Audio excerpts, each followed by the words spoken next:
हमारे भारतवर्ष में एक बहुत उच्च कोटि के नामनिष्ठ संत हो गए हैं जो जटिया बाबा के नाम से प्रसिद्ध थे। उच्च कोटि के महापुरुष थे। बात हम समझते हैं संभवतः 150 वर्ष पुरानी बात होगी। वृंदावन में हरिद्वार कुंभ के पूर्व बैठक का आयोजन होता है। बैठक कुंभ कहते हैं उसको। उसमें श्री विजय कृष्ण गोस्वामी जिन्हें जटिया बाबा कहते हैं, वे भी पधारे थे। वे बहुत उच्च कोटि के नामनिष्ठ संत थे। उन्होंने यह सिद्ध करके बताया कि सारे मार्गों में गए, यहां तक कि वाम मार्ग की साधना को भी उन्होंने निकट से देखा।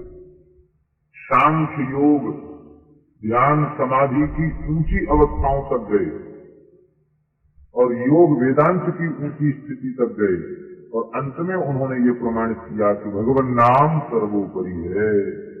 नाम से जो उपलब्धि होती है और अन्य साधनों से जो उपलब्धि होती है उसमें समता संभव नहीं है। नाम से जो उपलब्धि होगी वह इन साधनों की उपलब्धि से अत्यंत श्रेष्ठ होगी।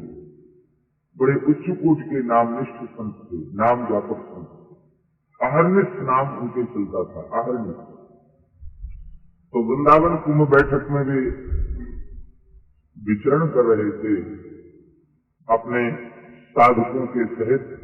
सहसा एक जगह बैठकर वे नाम जपने लगे और अत्यंत भाव विह्वल हो गए और अपने परिकर के लोगों से कहा कि यहाँ की रज हटाओ, खोदो यहाँ की रज।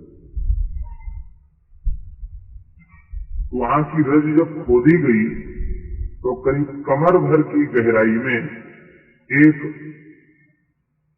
कंकाल उनको मिला, हड्डियों का कंकाल, पूरा ढांचा। वो ढांचे में हड्डियां सब अलग अलग हो गई थी। एक हड्डी उन्होंने उठा करके अपने शिष्यों से कहा कि इसको देखो, इसमें क्या लिखा है, इसमें क्या लिखा है। तो जैसे ही उन्होंने कहा देखो इसमें क्या लिखा है, लोगों के मन में विचार आ रहा था कि भला हड्डियों में भी कुछ लिखा जा सकता है क्या, इसमें क्या लिखा होगा। पर लोगों ने जब ध्यान से देखा तो उस हड्डी में श्री कृष्ण श्री कृष्ण श्री कृष्ण श्री कृष्ण श्री कृष्ण लिखा हुआ।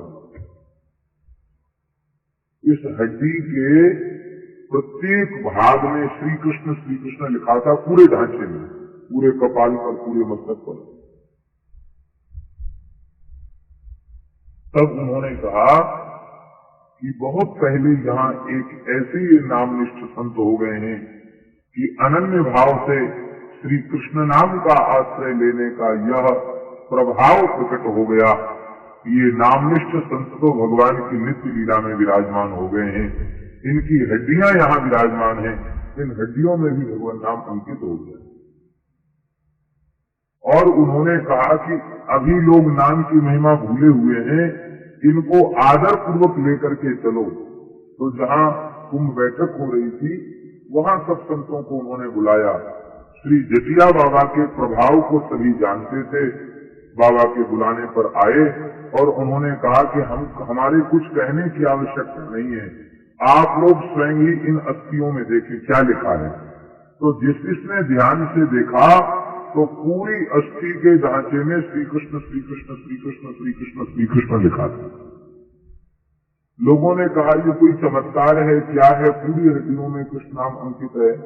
बाबा ने पुनः सबके मध्य बताया कि नाम ब्रह्म है और ब्रह्म ही नहीं है, राम ब्रह्म से नाम ब्रह्म बढ़ करके, ब्रह्म राम से नाम बढ़ वरदायक वरदान, राम तीर्थ सतकोट महिली महेश जिए जान।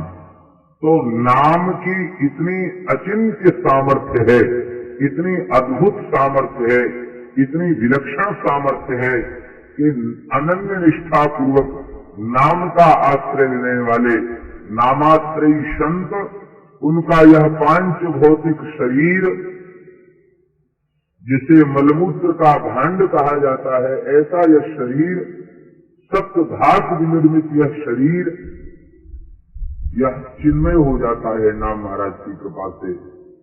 रक्त के कणकण में नाम, रक्त, मज्जा, वसा आदि समस्त धातुओं में नाम समाहित हो जाता है। कहां तक कहें, अस्थि तक नाम समाहित हो जाता है। इस नाम को उन्होंने प्रत्यक्ष, हड्डियों तक में नाम का अस्तित्व समाहित हो जाता है। जैसे लोग कहते हैं ना, वैद्य लोग, भाई अब तो बुखार हड्डी तक जा चुका है, इसका मतलब कि अब उसका निकालना बड़ा कठिन है, को हड्डी में चला गया। नाम हड्डी में समाविष्ट हो जाता है।